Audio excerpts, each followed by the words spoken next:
추심 수수료를 봤어요. 채권은 추심을 부탁하는 겁니다. 여기서는 의뢰라고 나왔는데 위임한다고 할 수도 있겠죠. 대충 비슷한 맥락이라면 같은 문제라고 보시면 돼요. 그러면 25번은 굉장히 간단한 패턴으로 문제가 나왔는데 26번이 같은 문제라고 했잖아요. 요게 아마 나올 확률이 높을 겁니다. 낸다면. 한번 보면은 일단 매출 대금으로 받았다 약속어음을 여기까지 보고 이게 받으러음이라는 걸 유출을 해내야 되고요. 그것도 문제에 포함이 되는 거죠. 그리고 이때 약속어음 200만 원이 만기가 도래했다고 합니다. 돈을 받는 날인 거죠. 추심 의뢰는 했었는데 근데 이때는 추심 수수료 3만 원을 차감하고 입금이 됐다고 하거든요. 그럼 이게 25번이랑 26번이 다르다는 건 아시겠죠? 일단 똑같이 나는데 추심 수수료를 낸다라는 사실은 같고요. 그러면 25번은 내가 어음을 갖고 가서 맡기면서 이거 만기되면 주세요. 일단 4,500원 주고 갈게요. 이거고요. 26번은 내가 어음을 맡겼을 때 여기서는 지금 기업은행인가? 기업은행이 나한테 3만 원 달라고 한 거거든요. 근데 그때 돈 없는데 그 만기 되면 그 300만 원 받아서 200만 원 받아서 거기서 3만 원 갖고 가시라고. 그러니까 얘는 그때 쌩 깐 거죠. 수수료 달라고 했을 때 쌩 까고 만기 때 이야기합시다. 만기 때 이렇게 된 거죠. 그럼 우리는 만기가 되면 197만 원 들어오겠네. 이렇게 되겠죠? 암산이 안 되네요.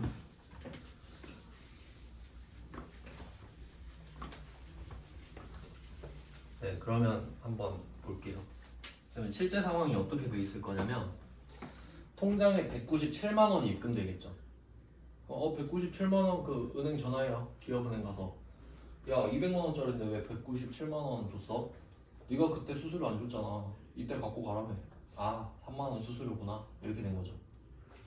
그러면 197만 원이 입금된 걸 보고 이 어음은 갖고 가서 현금으로 바꿨다라는 걸 당연히 알아야 되죠. 그러니까 계좌이체 된 거 확인한 순간 나의 받으러움은 사라졌겠구나 라고 당연히 판단이 돼야 돼요. 맞죠? 그럼 받으러움 200만 원이 사라졌겠구나.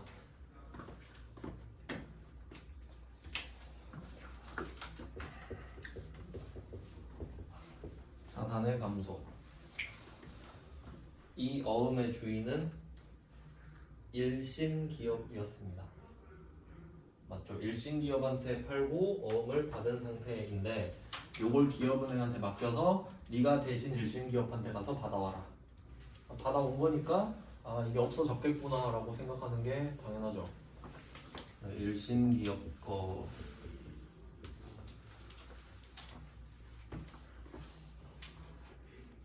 이건 눈으로 확인해서 쓰는 게 아니에요.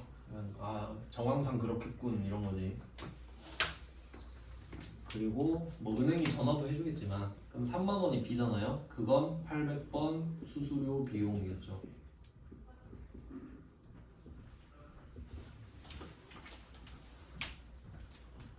비용 800번. 그리고 보통예금에 197만 원이 들어와 있습니다.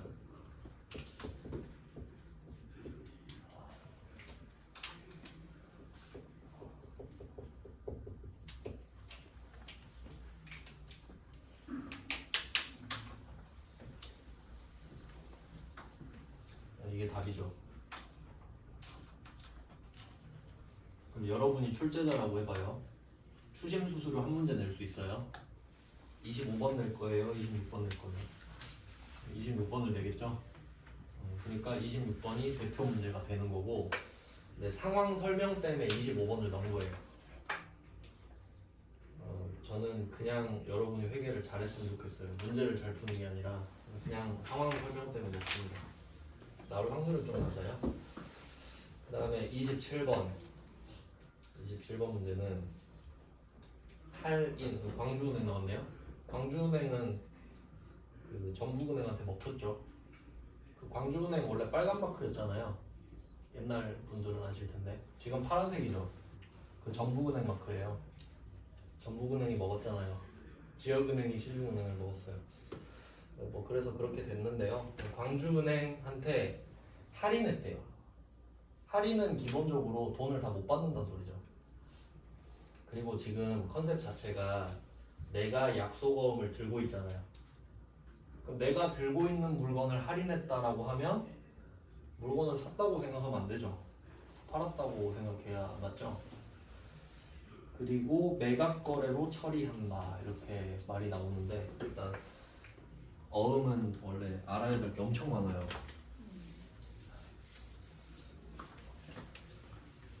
두 가지 측면에 대해서 설명을 드리겠습니다. 그러니까 어음을 갖다 파는 거죠 지금. 이걸 보통 깡이라고 하죠. 깡. 그 카드깡 들어봤어요? 카드깡? 카드깡이 뭐냐면 내가 신용카드가 있어요. 근데 현금이 필요한 거예요 지금. 근데 현금 서비스는 금리가 20%란 말이에요. 이자 폭탄이야. 근데 현금 어떻게 만들지? 해서 내가 그 맥북을 하나 사요. 맥북 500만 원짜리를 질러요 카드로. 12개월 할부로 질릅니다. 그럼 돈은 12개월 동안 갚으면 되고 맥북이 내 손에 들어왔죠. 자, 요거를 현금에 480에 던져버려요. 그게 깡이에요. 바로 현금을 줄 수 있는 방법이 깡인 겁니다. 그러니까 얘는 어음 깡이에요. 잘 생각해봐요. 위에 어음 그림 있잖아요. 얘는 한 달짜리라서 되게 양호한 거예요. 근데 막 6개월짜리도 있고 그럴 거 아니에요. 3개월, 6개월. 근데 내가 지금 돈이 급해. 근데 지금 불경기니까 막 물건 안 산다 할 거 아니에요. 근데 가서 야 어음 6개월짜리 하나만 써줘 하는 거죠. 그럼 6개월 뒤에 갚아도 되죠? 이런 한 상황에서 어음을 받은 거예요. 그 은행 가서 팔아버려. 깡 맞죠? 근데 뭐 회계 시간에 이것은 어음 깡입니다 이러면 안 되니까 할인 매각 거래입니다 이러고 있는 거지. 원래 전문 용어도 있어요. 팩토링이라고 하는데 깡이죠 그냥. 그러면 여기서 이게 말이 되는지 생각해 볼게요. 자, A라는 회사가 있고요. B라는 회사가 있고 C라는 은행이 있다고 하겠습니다. A 회사, B 회사, C 회사, C 은행. 되게 중요한 거예요. 시험엔 안 나와요. 근데 중요해요. 자, 회사 거래합니다. 우리가 B라고 할게요. B가 A한테 물건을 팔았어요. 물건 팔았습니다. 그리고 돈도 합니다. 돈. A가 일단 약속어음 줄게.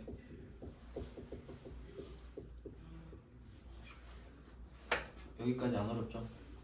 B가 물건 줄 테니까 돈 내놔 했는데 어음 줄게 일단. 네.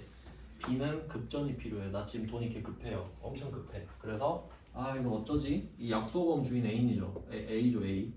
A인데 이걸 갖고 C은행 가요. C은행으로 들고 갑니다.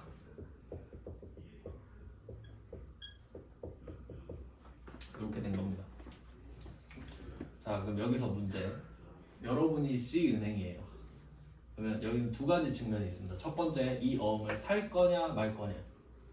두 번째, 산다면 얼마에 살 거냐. 상식적으로 접근을 해야 됩니다. 여러분이 은행이잖아요. 그러면 이때 B가 갑자기 A 어음을 들고 왔어요. 그럼 이 500만 원짜리라고 합시다.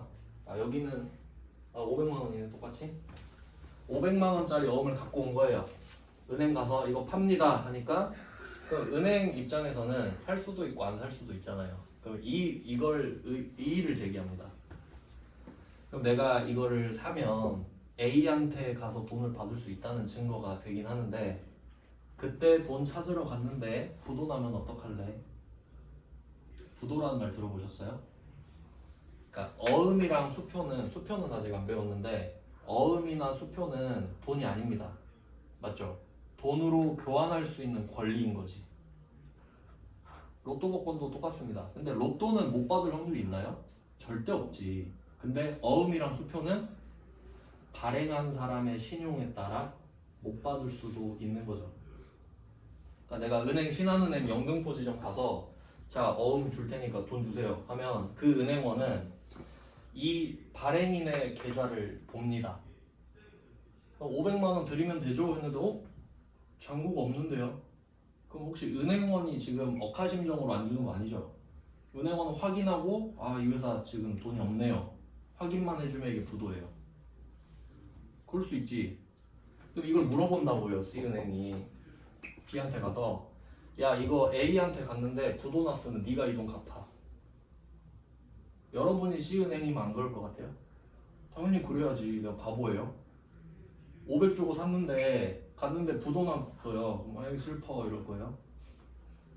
야 500 갖고 와 이럴 거 아니에요. 이걸 확답을 듣고 팔아요. 사요. 맞죠? 이해되죠? 이게 상환 청구권인가 그래요. 내가 못 받으면 그러니까 C가 A한테 가서 이거 배지 먹으면 나 너한테 가서 상환 청구한다. 빨리 각서 써. 뭐 이런 느낌이지. 그러면 이 상황은 어떻게 되는 거냐면 내가 500만 원짜리 어음을 보여줬잖아요. 이걸 보여주고 이걸 담보로 돈을 빌린 게 되는 거야. 왜냐면 내가 위험을 지고 있으니까. 근데 이게 당연한 거죠. 그럼 여긴 매각 거래로 한다 그랬죠. 매각 거래로 한다. 말이 안 되는 거예요, 그러니까. 근데 문제를 만들어야 되니까 억지 부려야지 뭐. 이해되시죠? 그러니까 이 말을 꼭 쓴다고. 매각이 아니니까. 은행이 바보가 아니니까. 근데 이번엔 은행이 바본 걸로 하자 이 말이에요. 알겠죠? 왜냐면 이렇게 되면 돈을 빌린 게 되거든. 우리가 돈을 빌린 게 된다고요. 어음을 판 게 아니라. 그러니까 차입 거래가 원칙이란 말이에요. 알겠죠? 그런 상황이에요. 그러니까 이번에는 그냥 은행이 산 걸로 합시다 이렇게 되니까 받을 어음을 던졌다라는 뜻이에요. 자, 이게 첫 번째 측면입니다. 그러니까 은행은 사겠지. 왜냐하면 지가 손해 안 보니까. 이해되셨죠? 자, 이게 첫 번째 측면이에요. 그 다음에 두 번째 측면. 이제 사기로 결정했죠. 왜냐면 은행은 손해 안 보니까. 얼마에 살 거냐. 이걸 결정해 볼게요. 요새 아주 핫한 이슈가 있죠. 금리. 금리가 진짜 중요해요. 금리를 모르면 돈을 못 벌어요. 전 알아도 못 벌고 있긴 한데 모르면 절대 못 벌어요. 금리가 뭐냐면 돈의 가치입니다. 이자율.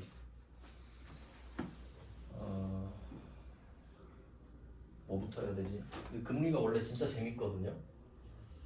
재밌게 할 수 있을지. 이걸 팔 거잖아요. 지금 금리를 잘 검색해 볼게요.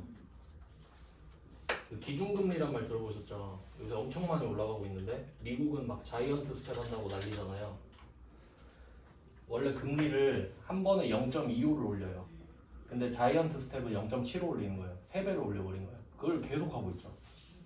요새 금리 급등했잖아요. 이런 게 진짜 재밌는데 기준금리가 몇 %죠? 왜 안 나오지? 하여튼 요새 높은데 은행 가면 5% 주거든요. 5%라고 해볼게요. 금리가 5%인 세상이라고 합시다. 이게 무슨 의미가 있는지 생각을 해볼게요. 근데 한 반년 전만 해도 엄청 낮았던 거 아시죠?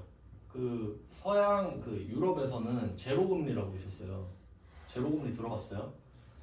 그러니까 돈 가치가 한창 떨어졌을 때는 내가 1억을 맡기잖아요. 은행 가면. 그럼 1년 뒤에 9,900만 원을 주는 거야. 그럼 돈을 왜 맡겨요? 근데 걔네들 논리는 뭐냐면 지금 돈값이 쓰레기인데 내가 100만 원을 지켜주는 거다. 100만 원으로 선방을 하는 거다. 이런 논리였어요. 그러니까 돈이 하도 쓰레기였으니까. 그러니까 돈으로 수익이 안 나니까 사람들이 다 주식하고 그랬던 거예요. 부동산하고. 그러니까 거품이 엄청 꼈지. 그러니까 이제 거품 다 꺼지고 있잖아요. 그게 금리 때문이에요. 이유를 한번 볼게요. 보통 이제 물가 상승률이라고 들어보셨나요? 물가 상승률을 보통 3% 정도로 잡아요. 지금 막 9%, 10%막 이야기하고 있잖아요. 물가 레스비 캔이 1,200원입니다 지금. 엄청 올랐죠. 그럼 이때 물가 상승률이 3%가 무슨 의미인지 볼게요. 내가 지금 100만 원을 갖고 있어요. 100만 원을 갖고 있어요. 그럼 이 100만 원으로 100만 원짜리 물건 살 수 있죠. 근데 1년 뒤에는 이 100만 원짜리 물건이 얼마가 되겠어요? 3% 오르니까 103만 원이 되겠죠. 이게 뭘 의미하는지를 알아야 된다고. 그럼 내가 이 100만 원을 지금 손에 쥐고 있어요. 현금. 그럼 1년 뒤에도 쥐고 있다고 봐봐요. 그럼 이거 100만 원이죠. 그럼 지금은 이 물건을 살 수 있어요. 100만 원이니까. 1년 뒤에는 못 사지. 그러니까 내가 가만히 있었는데 내 돈 가치가 떨어지고 있는 거라고. 그러니까 이 말은 뭐냐면 내가 1년 동안 100만 원으로 103만 원을 못 만들잖아요. 그럼 나는 물건을 못 산다는 소리예요. 103만 원을 만들어야 선방이야 그냥. 그러니까 한 5%는 벌어야 아 조금 상쇄를 했다 이렇게 가는 거지. 근데 뭐 주식 해보신 분 아시겠지만 3% 수익 내기 힘듭니다. 맞죠? 근데 옛날에 금리가 막 1% 이랬잖아요. 그러니까 적금을 포기해버린 거죠 사람들이. 아, 적금 넣어도 1%인데 물가도 못 잡죠. 그러니까 그냥 아예 비트코인이나 하자 이렇게 된 거죠. 그래서 그런 거예요. 아파트 주식이 다 몰렸잖아. 근데 물가가 너무 오르니까 어떻게 해요? 금리 올려버리죠. 그럼 사람들이 무슨 생각하냐면 1%였을 때는 안 하잖아요. 근데 3% 주식으로 3% 못 한다 그랬죠. 근데 이제 은행에 갖다 주면 얼마 줘요? 5%를 줘버리는 거예요. 그러면 사람들이 무슨 생각해요? 주식 팔고 부동산 팔고 은행에 돈 넣지. 그러면 시장에 돌아다니는 돈이 적어지죠. 은행으로 다 묶여버리잖아. 그럼 물가가 떨어지는 거야. 이해돼요? 그러니까 금리가 이 모든 걸 하고 있다고 지금. 금리 하나 올리면 저절로 다 돼요. 그러니까 금리를 올리면 주가 부동산 값이 떨어지는 건 예정돼 있던 거예요. 나만 몰랐던 거지. 근데 물론 뭐 돈이 없으면 어쩔 수 없지만 알고 있으면 나쁠 거 없죠. 그러니까 금리가 이런 기능을 하는 거예요. 그리고 사람들이 금리 낮으면은 다 대출 받아서 주식하죠. 사업하죠. 이제 어떻게 해요? 다 박살 났잖아요. 지금 그 대출금리 10%까지 되는데 이제 큰일 났죠. 그러니까 이런 걸 알아야 된다고. 지금 회계가 중요한 게 아니에요 사실. 네, 여기 나오니까 설명을 드리는 거예요. 그럼 계산을 하기 쉽게 100만 원으로 또 해보겠습니다. 실제로 지금 예금 가입하면 5%는 줍니다. 그러면 이게 100%잖아요. 기준이에요. 그럼 금리가 5%란 소리는 100만 원을 1년 동안 담가두면 5%가 증식한다는 소리지. 105만 원이 된다는 소리입니다. 그러면 물가보단 오르니까 좋죠. 그러니까 절대 100만 원을 장판 밑에 깔아두면 안 되는 거예요. 나만 바보 되는 거라고. 그러니까 은행에라도 맡겨야 되는 거예요. 지금은 좋지. 자, 이건 우리가 돈을 맡겼을 때예요. 그러니까 은행에 돈을 맡긴다는 건 은행에 돈을 빌려준다는 소리예요. 맞죠? 이걸 이해하셔야 돼요. 그러니까 내가 예금 적금하는 게 내가 좋은 일 하는 게 아니라 은행한테 돈을 빌려주는 겁니다. 그러니까 은행이 나한테 이자 주는 거지. 돈을 1년 동안 안 빼주셔서 감사합니다. 이거. 그럼 은행은 이 돈으로 주식한다고요. 비트코인하고. 자, 그럼 이거는 내가 맡겼을 때죠.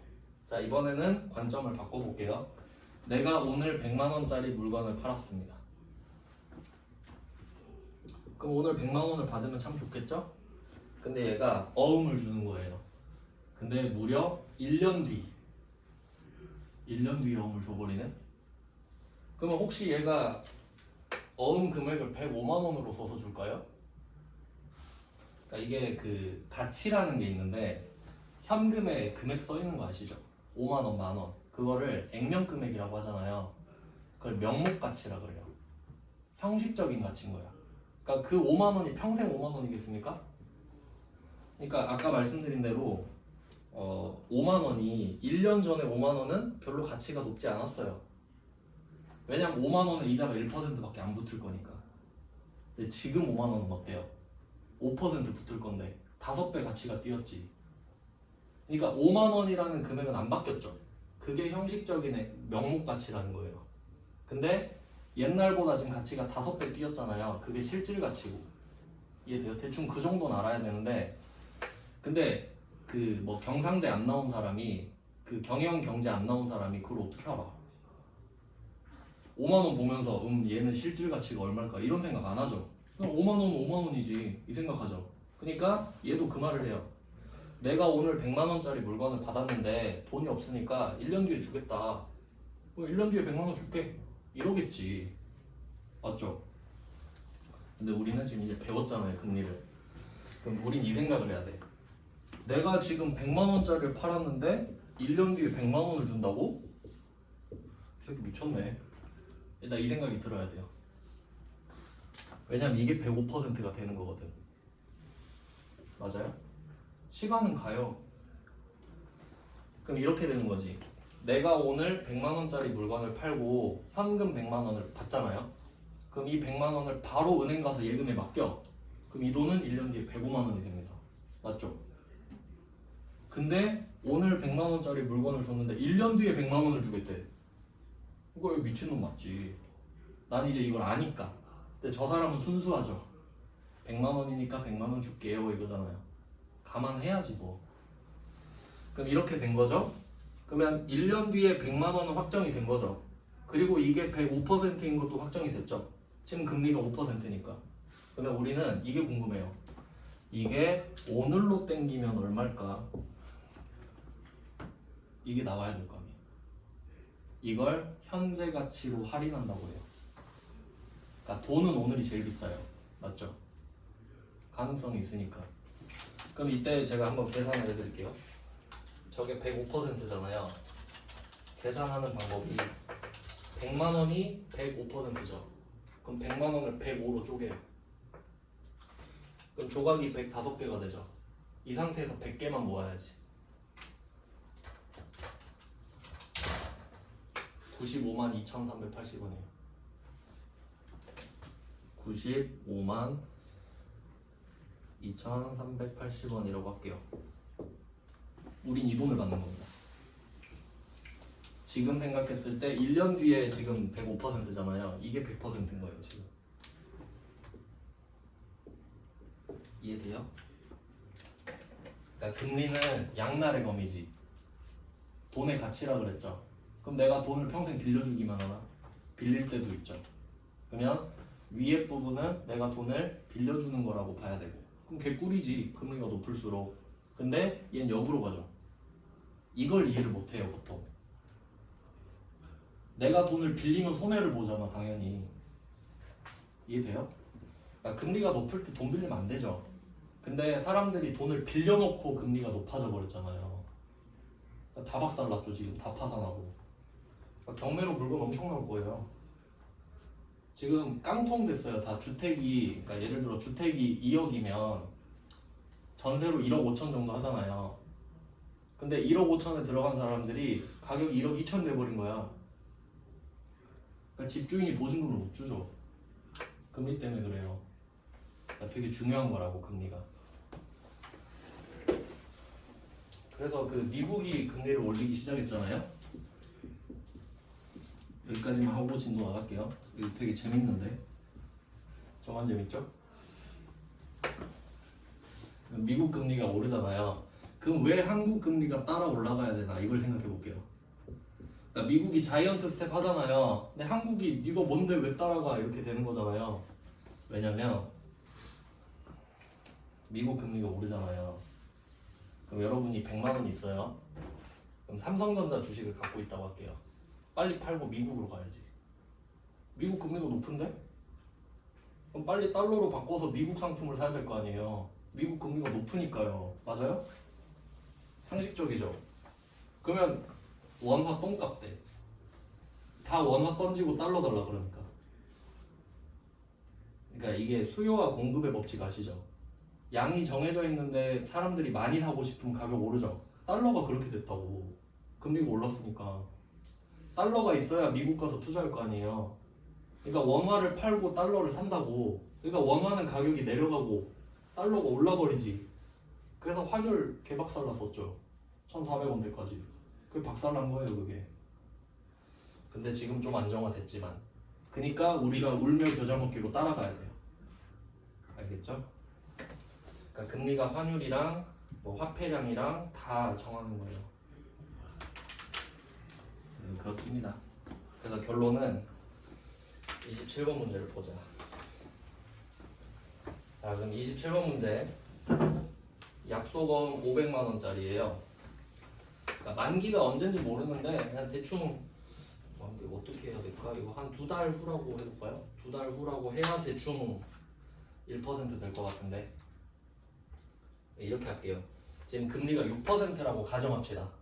6%라고 가정하고 만기가 2달 뒤라고 할게요. 그러면 1년이 12개월이잖아요. 12개월에 6%인데 지금 2달을 못 참겠다는 거야 내가. 아 이거 만기 2달 남았는데 좀 저한테 사주시면 안 돼요? 하면 은행은 그럼 1% 가격만큼은 빼고 드릴게요 이러겠지.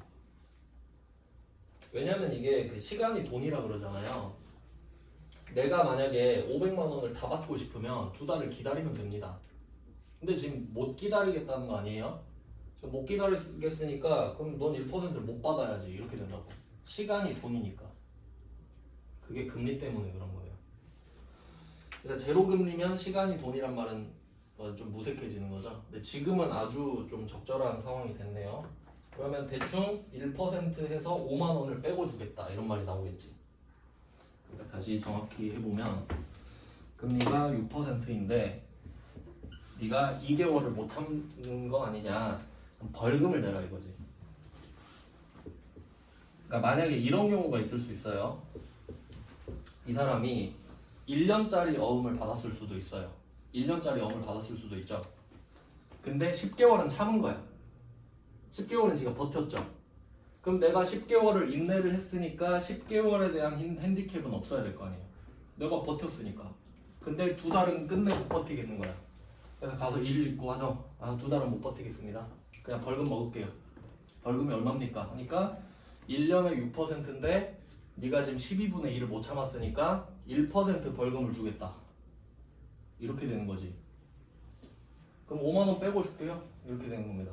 싫으면 그냥 기다리시든가 이렇게 되는 거예요. 시간의 가치가 지금 이렇게 되니까.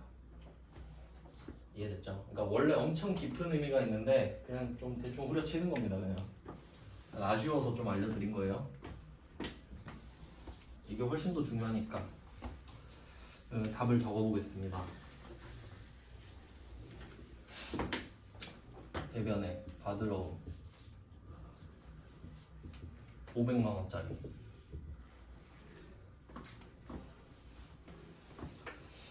일단 이걸 적어 보는데 그 방금 26번을 풀었고요. 지금 27번인데 26번이랑 27번이랑 둘 다 없어지는 거거든요. 어음이. 근데 26번은 만기가 돼서 없어지는 거죠. 만기가 돼서 돈으로 바뀌면서 사라지는 거죠. 근데 27번은 어음 자체가 사라지는 게 아니라 나한테서만 사라진 거지. 내게 아니라 니게 된 거니까. 그 정도 구분하셔야 돼요. 만기가 되었냐 안 되었냐. 그러니까 27번은 만기가 안 됐는데 너 줄게 이렇게 된 거죠. 어쨌든 줘도 없어지잖아요. 그러니까 없어졌다. 자산의 감소. 이 어음의 주인은 대전입니다.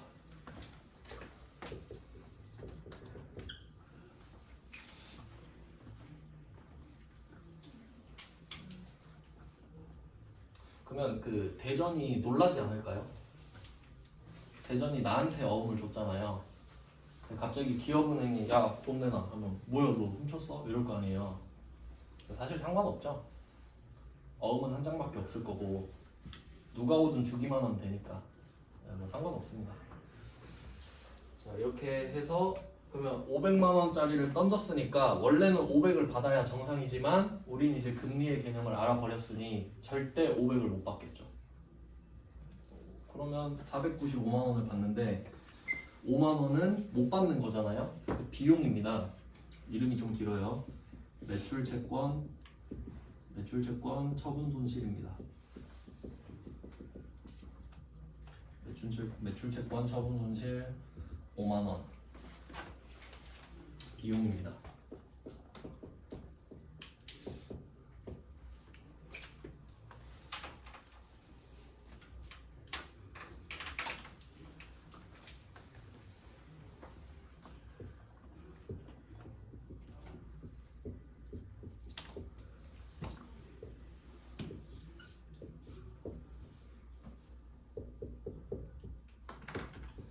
방금 제가 설명드린 상황을 간단하게 적어봤어요. 지금 금리가 6%인 시장이고 내가 어음을 10개월을 기다렸어요. 기다린 거는 내가 뭐 잘했으니까 넘어가고 2달을 못 참았죠. 그러니까 요게 벌금 구간이죠. 이해되시죠? 계산하는 법. 10개월 못 하고 있으면 안 돼요. 그럼 내가 이걸 못 참았으니까 1%가 된 거잖아요. 자, 그리고 생각을 해봅니다. 일단 우리가 물건을 팔고 어음을 받았잖아요. 어음을 받은 것 자체가 손해입니다. 일단 맞죠? 명목 가치로 받아버리니까 쟤는 실질 가치 개념이 없잖아요. 일단 손해를 봤어요. 근데 이 손해를 봤지만 그나마 선방을 하려면 끝까지 기다려야 되죠.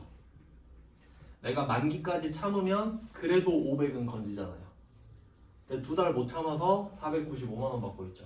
그럼 혹시 내가 만기가 2달이 지나서 깜빡하고 만기가 2달이 지나서 이때 어음을 받으러 가면 어떻게 될까? 혹시 이자를 붙여줄까요? 그럴 리가. 그러면 경우의 수는 이겁니다. 내가 어음을 받았잖아요. 그럼 2개뿐이에요. 첫 번째, 끝까지 기다린다. 끝까지 기다리면 100% 다 먹죠. 그나마. 근데 못 기다리겠어요 하면 할인이 되죠. 그러니까 왼쪽으로 가면 손해를 본다고요. 어음은 만기까지 못 기다리면 손해를 보는 구조죠. 금리가 있으니까요. 제로 금리가 아니면 당연히 손해를 보지. 근데 내가 더 기다렸다가 간다고 돈을 더 주는 건 아니다. 이해됐죠? 그러니까 2개밖에 없지. 끝까지 기다려서 100%를 받는다. 두 번째는 덜 받는다. 그럼 덜 받았죠 지금 팔았으니까. 그럼 얼마 덜 받았냐 이야기 나올 거 아니에요. 우리 보고 6%인데 2달을 못 기다렸다 이러진 않지. 5만 원 못 받았다 이러잖아요. 쓰면 되지 그냥. 근데 이름 보시면 매출채권 나왔죠. 매출채권은 개념이라고 그랬고 이 매출채권 안에 들어가는 계정 과목이 외상매출금이랑 받으러 온 2개 있죠. 그럼 혹시 외상매출금을 처분할 수 있나요? 처분을 못하죠. 그러니까 예를 들면 이런 거예요. 내가 철수한테 100만 원어치 물건을 줬거든요. 근데 철수랑 친해요. 짱친이에요. 그래서 철수야 다음 달에 꼭 갚아 이런 거야. 그럼 내가 다음 달에 철수한테 100만 원 받을 수 있죠.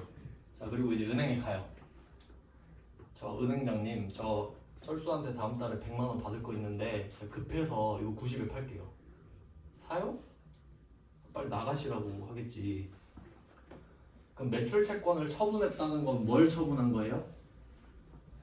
매출채권 중에서도 약속어음을 처분한 거지.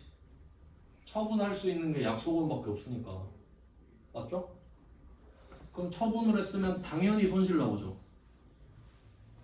끝까지 기다리면 본전, 팔면 손해를 했잖아요. 그러니까 이름이 매출채권 처분 손실. 네, 만약에 조금 더 친절했다면 약속어음 처분 손실이라고 했겠네. 근데 뭐 그게 그거죠? 이해하셨다면? 그럼 혹시 매출채권 처분 이익 있을까요?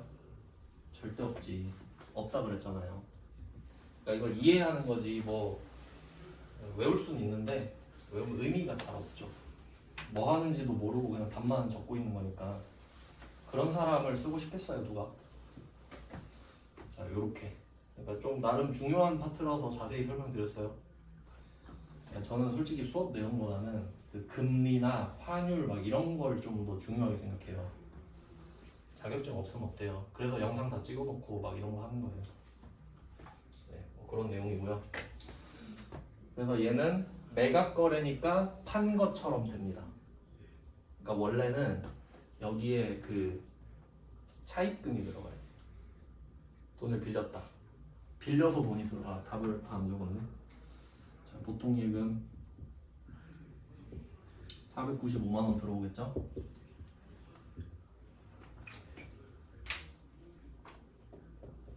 그러니까 지금 답은 이건데 매각 거래라서 손해를 본 거예요. 어음 던지고. 근데 실제로 은행이 이런 짓 안 한다 그랬죠.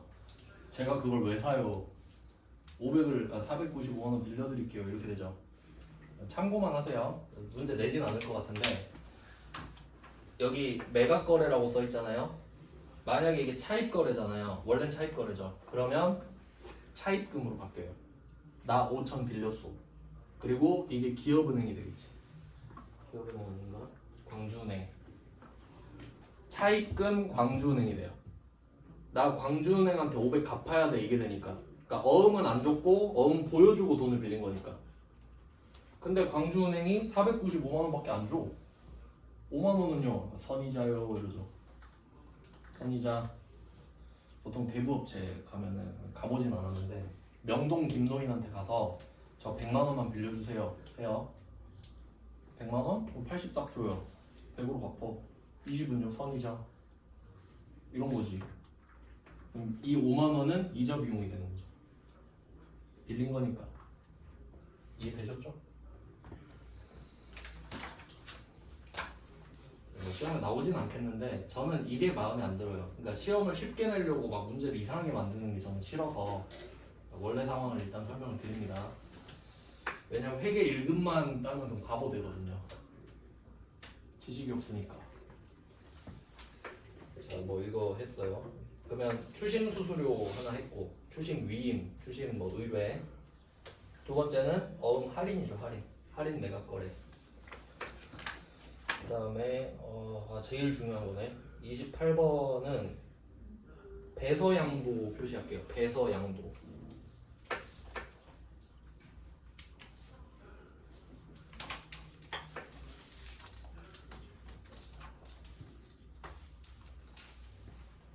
자, 해석합니다. 배서양도. 배는 뒤입니다. 배산임수 들어보셨죠? 산을 뒤에 끼고 앞에는 물이 흐른다. 뒤에 깔리는 거를 그 백그라운드 뮤직이라고 하죠. 배경 음악. 수영 뒤로 하는 거 뭐라 하는지 아세요? 수영 뒤로 하는 거? 배영이라고 그러죠. 그러니까 배가 뒤 맞죠? 그럼 배는 뒤에요. 그럼 선은 뭘까요? 선은 서명. 등짝에다 서명을 쫙 하는 거예요. 어음을 한번 그 물리적인 어음이라고 해봐요. 종이겠죠. 그러면 앞면 뒷면 있겠죠. 뒷면에 수표도 어음도 서명란이 있어요. 약간 의식 아닌가요? 주인이 바뀌었다는 의식. 이제 이 이름 쓴 사람 거야 이 뜻이죠. 그러니까 주인이 바뀌었다라는 정도로 해석하시면 될 것 같고, 양도는 주는 겁니다. 그러니까 도자는 주는 겁니다. 매도, 양도, 그리고 또 뭐 인도 이런 거 있죠. 양도는 아마 법률상으로 옮기는 걸 말할 거예요. 카드 뒤에 보면 양도하지 마세요 써있죠. 뭐 하면 지들이 안 와? 난 아빠 카드 쓰는데. 뭐 그런 거죠. 양도. 그러면 이때 배서 양도가 포인트예요. 그러면 어음에 서명을 해서 줘버린다 이런 뜻인데, 그러니까 그 양도 대상이 어음이겠죠. 이거 제가 그림을 그리겠습니다. 엄청 중요합니다. 배서 양도는 시험에 진짜 잘 나와요.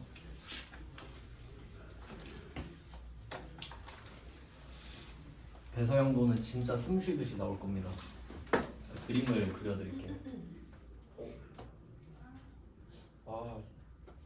내일 할까요? 네, 알겠어요. 내일 할게요. 고생하셨습니다.